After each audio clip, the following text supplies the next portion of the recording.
Big TV భక్తి సమాచారం WhatsApp ఛానల్లో జాయిన్ అవ్వండి. అన్ని విశేషాలు ఎప్పటికప్పుడు తెలుసుకోండి.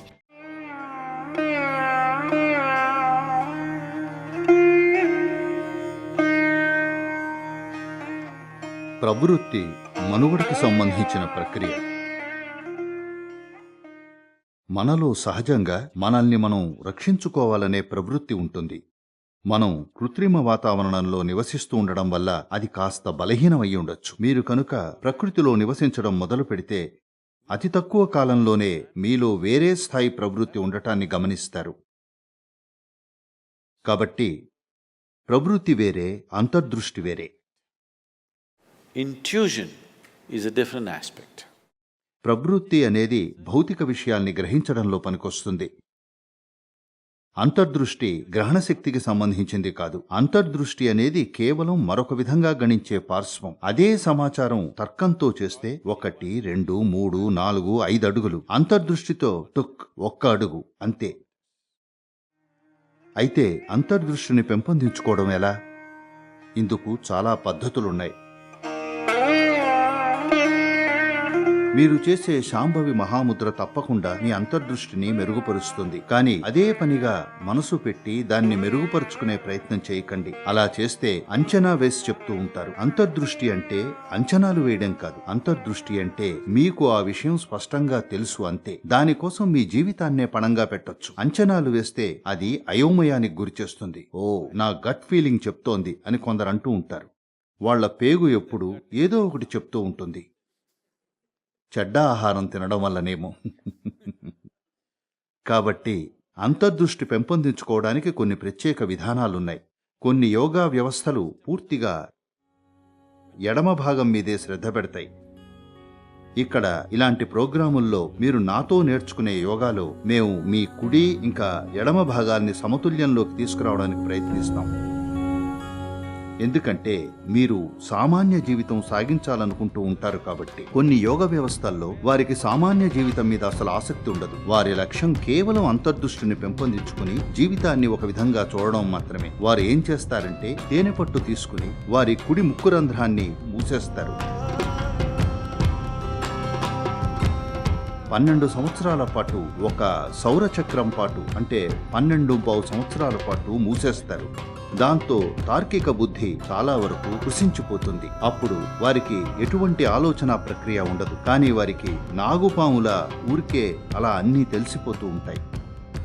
చూడండి, మీరు ఎప్పుడైనా పాముని పట్టుకున్నారా? లేదా మీరు ఎప్పుడైనా పాముని పట్టుకుని ఉంటే, ప్రత్యేకించి నాగుపాము, దానికి గ్రహణ శక్తి చాలా ఎక్కువ. శివుని మెడలో నాగుపాము ఉండడానికి కారణం ఏమిటంటే, ఒకానొక కాలంలో యోగులందరూ పాముని పట్టుకుని తిరిగేవారు. నిన్నే నాకు ఎవరో గుర్తు చేశారు. మధ్యప్రాచ్య సంస్కృతిలో, ప్రత్యేకించి క్రైస్తవ మార్మికతలో, మార్మికుల్ని ఒక పాము లాంటి కర్ర పట్టుకుని ఉన్నట్టు చూపిస్తారు. మధ్యప్రాచ్య దేశాల్లో నాగుపాములు దొరకవు కాబట్టి వారు ఒక కర్ర తయారు చేసుకునేవారు, లేదా సహజంగా నాగుపాములాగా కనిపించే కర్రని వాడేవారు. మోజెస్ ఒక పాము లాంటి కర్ర పట్టుకుని తిరిగేవాడు. ఇలా ఎన్నో ఇతర ప్రాంతాల్లో కూడా చేసేవారు. అయితే భారతదేశంలో యోగులెప్పుడు బతికున్న నాగుపాముని పట్టుకు తిరిగేవారు.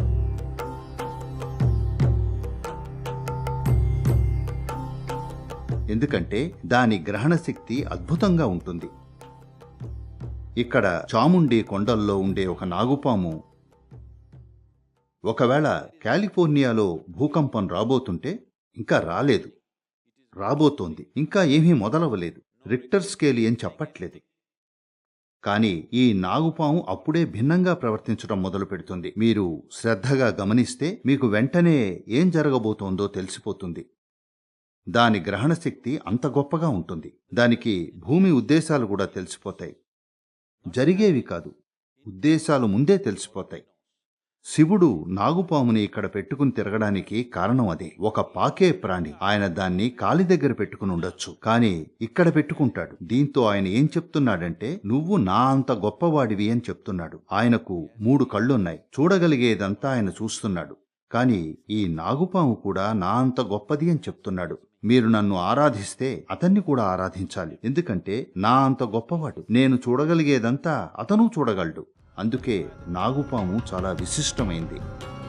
మీరు ఎవరైనా యోగిని నాగుపాముతో చూస్తే నేను కాదు, వాళ్ళు వేరే రకం, చాలా చాలా విచిత్రంగా ఉంటారు.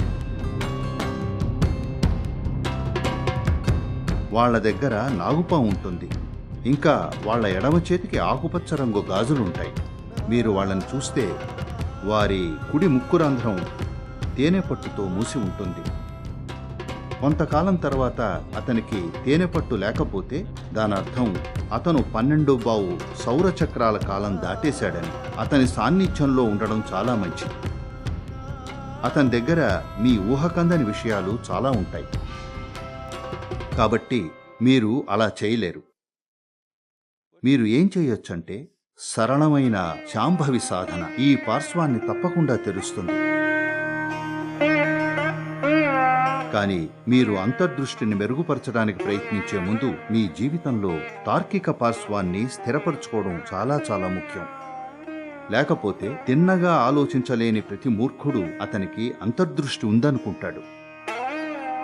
అవును, ముందు మీ జీవితంలో తార్కిక పార్శ్వాన్ని స్పష్టంగా స్థిరపరచుకోండి. ఆ తర్వాత అంతర్దృష్టిని అన్వేషించండి, అప్పుడు అద్భుతంగా ఉంటుంది. కానీ తర్కాన్ని స్థిరపరచుకోకుండా మీరు అంతర్దృష్టిని పెంపొందించుకోవడానికి ప్రయత్నిస్తే మీరు మరింత గందరగోళంలో పడతారు.